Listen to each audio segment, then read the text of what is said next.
Bienvenue, devant moi, j'ai la Garmin Instinct E et je vais vous montrer comment utiliser cette montre.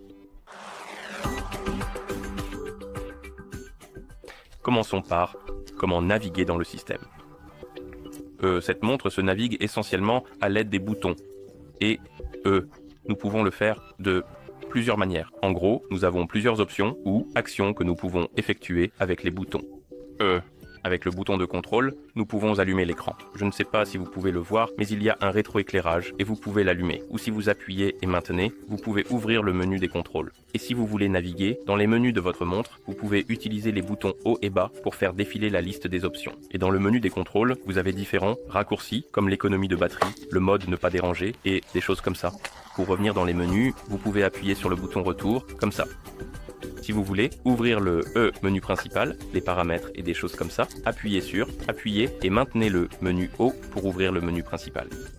Et ici, nous pouvons encore faire défiler le menu en utilisant les boutons haut et bas. J'ai oublié de mentionner, pour confirmer les sélections, vous pouvez appuyer sur le bouton GPS. Si je veux ouvrir le menu des cadrans de montre, je peux appuyer sur GPS. Pour revenir en arrière, appuyer sur le bouton retour comme je l'ai dit auparavant. Si vous voulez ouvrir le menu des activités, donc disons que vous voulez commencer un entraînement, vous appuyez sur le bouton GPS sur l'écran d'accueil. Cela ouvrira les activités et vous pourrez faire défiler la liste, chercher l'activité qui vous plaît, appuyer sur GPS pour la démarrer. Quoi d'autre? Si vous voulez voir les paramètres sur votre montre, vous ouvrez le menu, puis faites défiler vers le bas. Et ici, nous avons les paramètres. Donc, vous devez essentiellement faire défiler vers le bas jusqu'à ce que vous ouvriez les paramètres et nous avons différents paramètres sur notre montre. Si vous voulez activer le mode ne pas déranger, vous pouvez appuyer et maintenir le menu de contrôle, trouver l'icône du mode ne pas déranger, puis appuyer sur GPS pour l'activer ou le désactiver. En gros, vous avez un système de bascule et nous avons le statut activé et désactivé.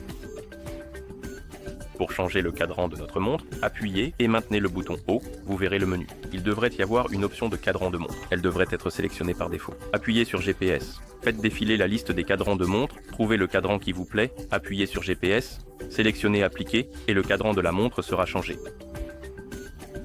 Pour éteindre la montre, nous pouvons appuyer et maintenir le bouton de contrôle pour ouvrir le menu de contrôle, trouver l'option d'arrêt, appuyez sur GPS pour confirmer et la montre s'éteindra.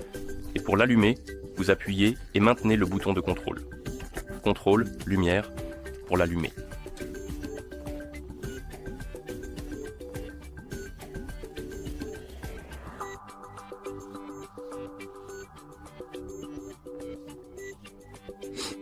D'accord. Et je crois vous avoir montré les bases pour utiliser cette montre. Et merci d'avoir regardé. Si vous avez trouvé cette vidéo utile, veuillez envisager de vous abonner à notre chaîne et de laisser un j'aime sur la vidéo.